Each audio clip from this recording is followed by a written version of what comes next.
Para você que trabalha diretamente com o sistema de automação predial, ou operando, ou instalando e configurando, este vídeo é para você. Hoje a gente vai dar um mergulho aí num aspecto mais técnico do sistema de automação predial, particularmente de um sistema que seja BACnet. Tá? Eu sei que existem aí Modbus, outros protocolos, mas no Brasil, pelo menos ao longo da minha carreira, eu vejo muito mais a prevalência aí do BACnet e é um protocolo que particularmente eu gosto de trabalhar. Tá? Ele é muito mais plug and play do que um Modbus, por exemplo. Tá? Então, vamos falar hoje sobre as variáveis e constantes do mundo BACnet. Existem detalhes aqui importantes que você precisa saber, tá? Para você não perder tempo, porque se você não souber às vezes desses detalhes, você pode ter aí algum atraso em alguma lógica que não está funcionando, ou que não está compilando, e você sem saber porquê, você vai perder esse tempo. E com essas informações aqui, então, isso vai te ajudar. Vamos lá? Bom, antes de começar, vamos dar uma passada rápida em alguns aspectos do mundo BACnet. O primeiro dele é a questão do objeto. O BACnet é um protocolo, tá, que ele é orientado ao objeto. E tudo no mundo BACnet, tudo na rede BACnet é considerado como um objeto. Tanto uma controladora, como um valor de uma entrada analógica, um status, um ponto físico, ponto lógico, tudo é considerado um objeto. E o padrão BACnet estabelece aí 54 objetos, tá? Mas os fabricantes podem criar aí o seu objeto específico, caso ele veja essa necessidade. Tá? Então eu trago aqui os principais objetos do mundo BACnet que você certamente vai encontrar caso o seu sistema seja BACnet. Tá? E os principais aqui, o feijão com arroz, são naturalmente os pontos físicos.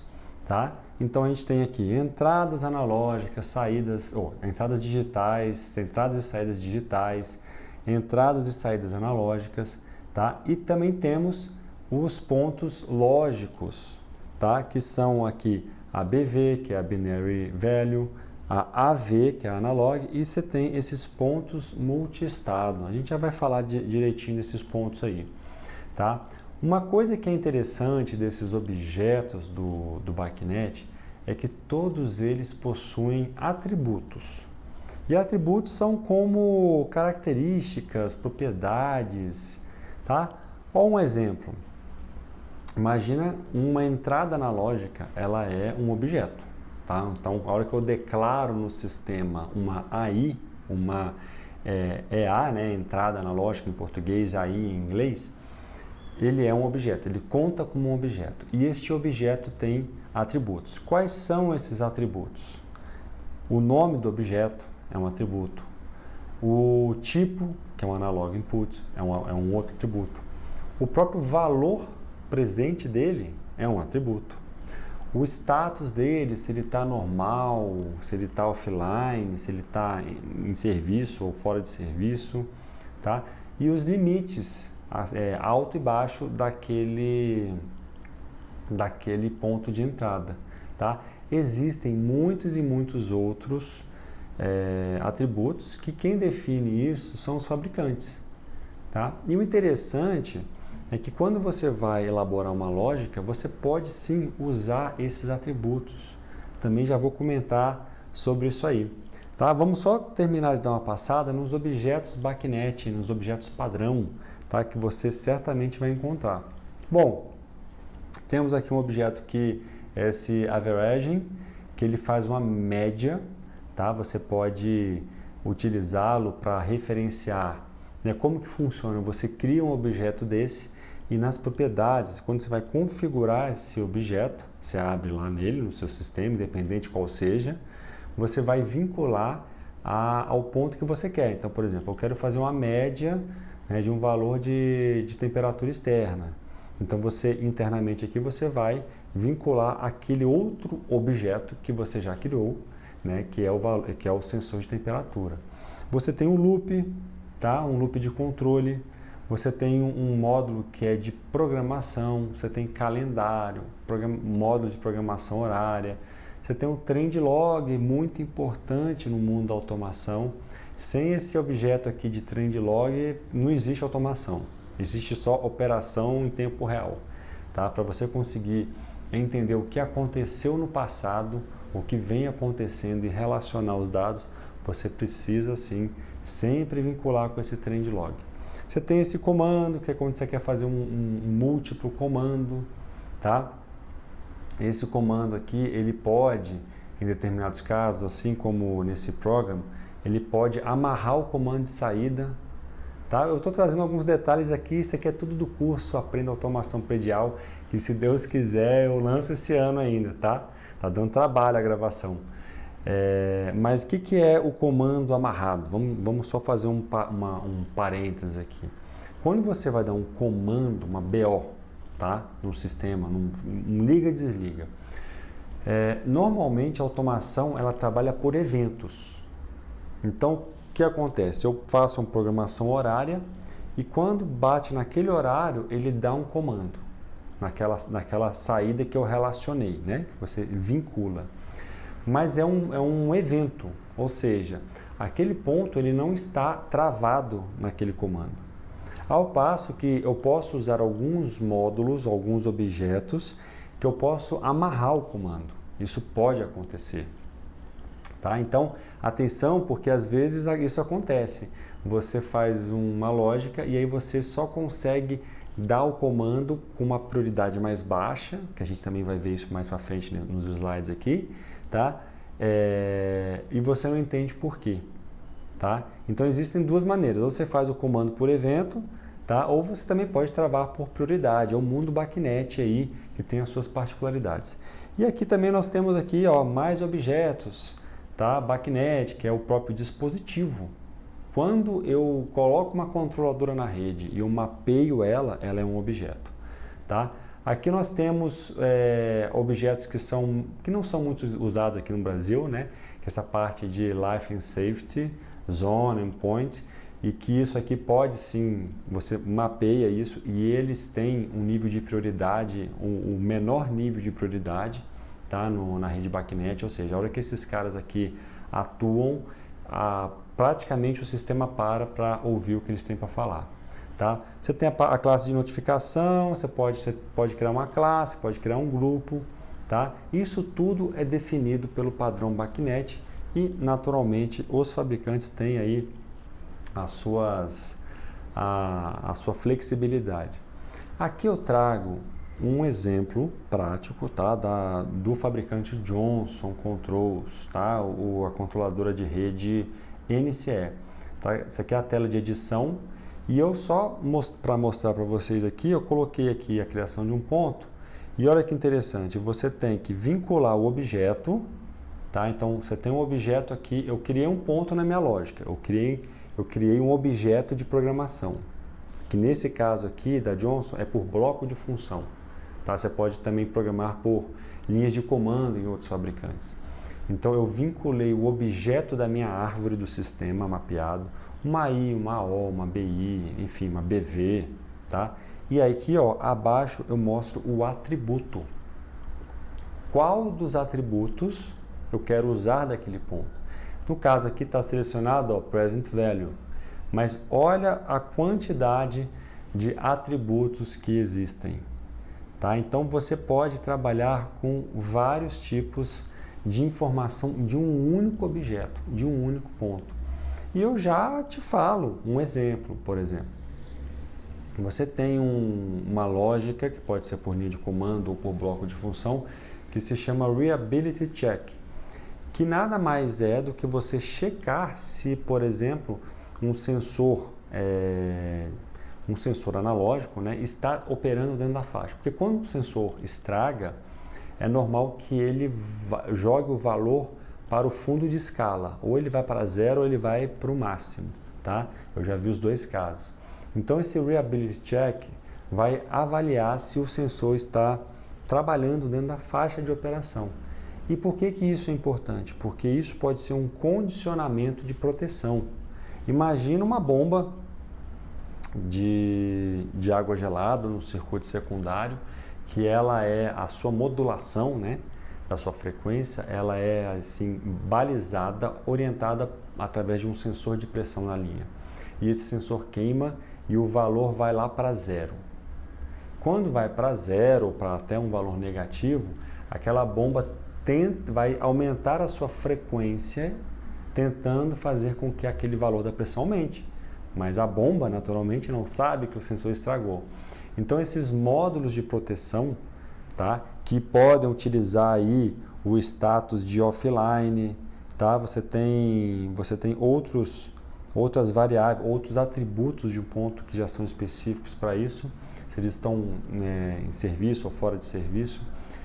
Você pode vincular isso e fazer uma lógica de proteção, tá? Naturalmente fazendo com que aquele ponto entre alarme, dê um aviso e que a bomba ali vá para um patamar baixo. Porque, eu não sei se você já viu, mas eu já vi, uma bomba secundária, dependendo do tamanho dela, ligada no máximo e as válvulas não estiverem fechadas, a tubulação rompe, tá? Você pode ter algum estouro aí, normalmente na parte mais sensível. Tá? Então aqui, eu mostro aqui para você a quantidade de atributos e o mundo BACnet possibilita isso, tá? Só um outro exemplo, por exemplo, quando você tem um gráfico de tendência, você pode habilitá-lo ou não. Você pode querer mexer no buffer dele, na quantidade de variáveis, no intervalo de tempo, tá? Então, se você quiser monitorar uma variável quando ela entrar numa faixa de operação, você pode alterar o tempo em que os dados são coletados. Isso é útil quando você sabe usar automação, não só para fazer o liga-desliga, operação do dia a dia, quando você está usando automação para coletar dados e fazer aquele sistema, aquele empreendimento mais eficiente, mais econômico, tá? Esse é um dos trabalhos que eu faço aí na minha empresa.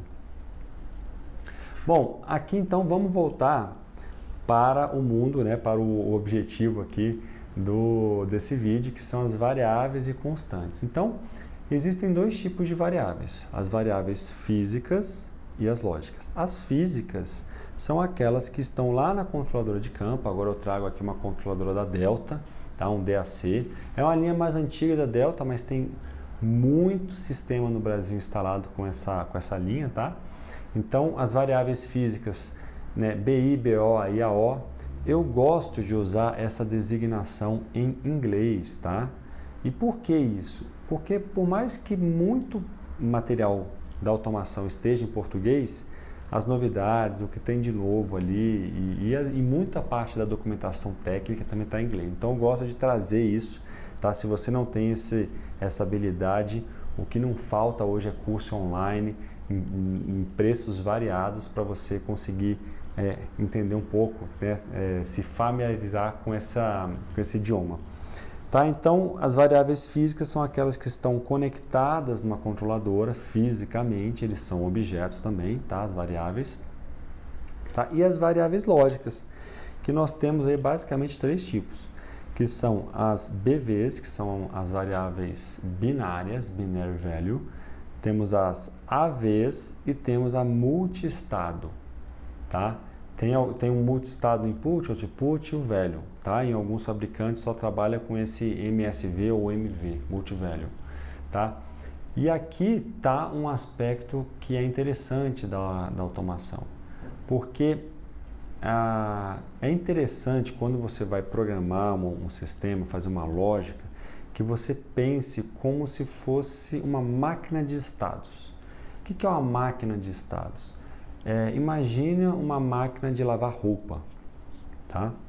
Então você tem o mesmo conjunto de sensores e atuadores, mas se comportando de forma diferente, de acordo com o estado que aquela máquina está. Porque quando você coloca a roupa, ela vai lá encher, lavar, enxaguar, bater, reenxaguar, né? Você tem os estados daquela máquina. Em cada um daqueles estados, aquele equipamento, aqueles sensores e atuadores irão se comportar de forma distinta. Tá? Então, a automação, para muitas lógicas e as principais, é interessante, isso te ajuda a você modularizar, a você organizar uma programação. Porque, por exemplo, você pode sim ter vários, e tem vários estados numa central de água gelada. Tá? Você pode ter um estado de aquecimento ou ativação do sistema para fazer ali, às vezes, uma partida escalonada. Você pode ter uma operação noturna com set points diferenciados. Você pode ter uma central de água gelada com fabricação de gelo, que de manhã você fabrica e à noite você queima. Então veja que você tem o mesmo sistema podendo assumir várias formas de operação. E quando você usa, né, esse valor aqui multi-state, multi-estado, você pode simplesmente usá-lo para organizar essa programação. Tá? Existem controladoras de fabricantes que eles já trazem este modelo. Você já é obrigado a programar como se fosse uma máquina de estados. Outros não. Tá? Outros você tem que criar isso, você tem que ter esse conceito em você para você modularizar essa programação. Tá certo?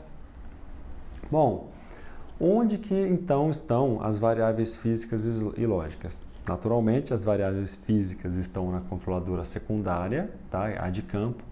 Existem alguns modelos de gerenciadora de rede que também tem entradas e saídas, né? Então, nesse caso, ela também teria variáveis físicas. E as variáveis lógicas, você pode mapeá-la tanto na controladora de campo quanto na gerenciadora de rede, se ela for assim, se ela tiver essa configuração.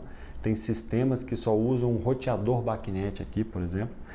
E no software, você pode criar variáveis em qualquer lugar. Atenção que é interessante você sempre criar essas variáveis lógicas aqui no local onde ela será utilizada. Tá? Então, assim, se eu preciso de uma variável lógica para colocar um valor temporário ou um set point nessa controladora, porque ela faz o controle de um fan coil, não crie essa variável lógica aqui no software, porque senão você vai estar dependente da rede para que esse valor seja lido e escrito. Tá? Então, atenção aonde você cria essas variáveis lógicas. Aqui eu trago no Delta, então, um exemplo, tá? De uma linha de comando e a diferença entre variável do sistema e variável de programa. Você sabe o que é isso? Então vamos lá. Variável de sistema é o que a gente está falando até agora. Então, ó, eu criei aqui, ó, não sei se você consegue ver, uma AV no sistema. Então ela está criada. Então essa aqui é a árvore do sistema. Naturalmente eu ocultei tudo aqui porque são informações do cliente que não podem ser reveladas. Tá? Então essa aqui é a árvore do sistema, que são os detalhes específicos de uma controladora que eu selecionei. E aqui estão os pontos criados, tanto AI, AO, BI, BO, todos os objetos BACnet da rede Delta estão aqui, né, nesse software OrcaView ou OrcaWeb. E aqui tem a AV, então a AV é uma variável de sistema. Tá? Ela foi mapeada, no caso, numa controladora. Mas a variável de programa é aquela que ela é declarada dentro de um código de uma rotina, né, de um código de programação. E ela só terá validade dentro desse código. Tá? Então, aqui ó, tem um trecho de um programa e ele declara variable offset as real. Por quê?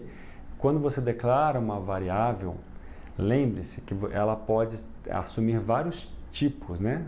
É o tipo primário, primitivo dessa variável. Ela pode ser real, que é um número com vírgula, ela pode ser um valor alfanumérico ou booleano. Veja que quando a gente tem a variável do sistema, intrinsecamente isso já acontece, porque uma BV, que é uma binary value, ela só pode assumir dois estados. Uma AV, que é um analog, ela é um valor, é um número, tá? É um número real, pode ter vírgula também. E o MV, né, que é um valor alfanumérico, né? Então você vincula ali a um valor de vários estados alfanuméricos. Então, quando você vai criar a variável no programa, você cria ela aqui e ela só tem validade para cá, tá? E a constante, tá? Da mesma forma, qual que é a diferença de uma variável e uma constante? Uma constante não, o valor não varia ao longo do tempo, tá? E você pode também declarar isso aqui como uma constante interna aqui no sistema. Só fazendo aqui, eu vou voltar aqui um slide sobre essas variáveis que são internas de um programa, tá? Só voltando aqui, eu trago aqui, ó, novamente o trecho em que eu falo aqui estava falando dos atributos, mas olha que interessante isso aqui, ó. Aqui ao lado a gente tem esse input ref, que é para eu vincular algo do sistema, e eu tenho esses inputs e outputs. Esses aqui são variáveis locais desse código que eu estaria escrevendo aí em formato de bloco de função. Tá? Então você vê que essa é a diferença entre variável do sistema e variável do programa. Vamos voltar lá para as nossas constantes. Tá? Então aqui nós temos então as constantes que também são declaradas, e lá no trecho lá da Johnson, né, a gente também tem, ó, uma constante tipo float, né, que seria um valor real, né, ou seja, um número, tá, que está aqui criada, e esse numerator que na Johnson você define assim, você escolhe qual tipo de categoria dele, tá, se é 2 estados, 3 estados, 5, 8 estados.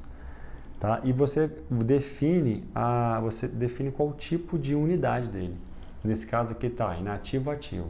Mas você tem centenas de unidades. Você tem low, high, você tem off, on. E você pode ter multi-estado, tipo ocupado, desocupado, standby, offset, ou not set. Você pode ter o local, remoto, hold e off. Tá? Então você tem inúmeros tipos de unidade. E uma coisa que é interessante é que como numa programação orientada a objeto, né, no caso aqui é um protocolo orientado ao objeto, você só consegue relacionar numa equação, tanto aritmética como relacional ou lógica, objetos que estão ali na mesma classe. Então, se eu tenho, suponha, duas boias de nível, uma está na unidade low, high e a outra está off, on, eu não vou conseguir trabalhar com as duas numa expressão de comparação se eu não inverter, se eu não trocar ali no próprio código do programa essa unidade, tá? A programação orientada a objeto, ela tem essas particularidades que tem que estar todo mundo ali na mesma classe para que possa se relacionar, tá? Então aqui foram as constantes, né? Num caso de programação num bloco de função, eu já mostrei do delta, que também é linha de comando, você define ali como que vai ser, tá? Aqui, finalmente, eu trago um último aspecto, tá? dessas variáveis e constantes. Constantes não, porque ela é um valor constante, mas é uma variável, que são as prioridades de comando no mundo BACnet. Tá? Veja que o BACnet define 16 níveis de prioridade. E o que é isso? Quanto menor a prioridade, o valor do comando, da prioridade, maior a força que ele tem. Então, se eu emitir lá um comando com prioridade 1, é como se fosse assim, a ordem do presidente da empresa, assim, sabe? Assim, todo mundo para atender o que ele está solicitando. E o último nível é o 16. Tá? Então, veja que você tem, ele permite aí, ó, vários níveis de prioridade para você mesmo trabalhar dentro do seu sistema, e através dessas prioridades você pode travar um comando também. Lembra que eu expliquei sobre o comando ser por evento ou ser amarrado? Tá? O próprio bloco de função pode amarrar um comando, ou você pode travá-lo por prioridade, porque se eu der um comando na prioridade 8, que é o manual operator, e algum outro recurso ou pessoa tentar dar um comando ali no 16, ele não vai conseguir dar. Ele vai ter que, para você conseguir tirar esse comando com prioridade 8, ou você dá um release, que você libera aquele comando, aquela prioridade, ou você vai entrar com um comando com a prioridade menor, tá? Então veja aqui que aqueles objetos Life and Safety, eles têm a prioridade máxima, porque nos Estados Unidos principalmente, você tem lá os produtos UL, que são os produtos certificados, né? Uma certificação como se fosse um Inmetro, tá? E muitos deles são certificados para trabalhar com o sistema de detecção e alarme de incêndio, tá? E lá é muito sério isso, os produtos são certificados, é caríssimo tirar essa certificação. E existem sim equipamentos de automação predial que são certificados para atuar juntamente com o sistema de detecção e alarme de incêndio, tá? Porque o sistema ele tem que ser confiável. Então, quando existe essa necessidade, né, eles normalmente devem ser e precisam ser configurados com essas prioridades máximas, porque se ele entrar na operação ali para dar um comando, ou a rede, o sistema inteiro tem que parar para ouvir aquele comando dele, que é de prioridade 1 e 2. Tá certo? Bom, esse aqui foram alguns detalhes um pouco mais intrínsecos aí do mundo BACnet, tá? Eu estou preparando aqui, estou gravando um curso muito completo sobre automação predial, que em breve estará aí disponível aí, tá? Enquanto isso, me acompanhe aqui no canal, nesses vídeos gratuitos, e deixe aqui o seu comentário. Um abraço!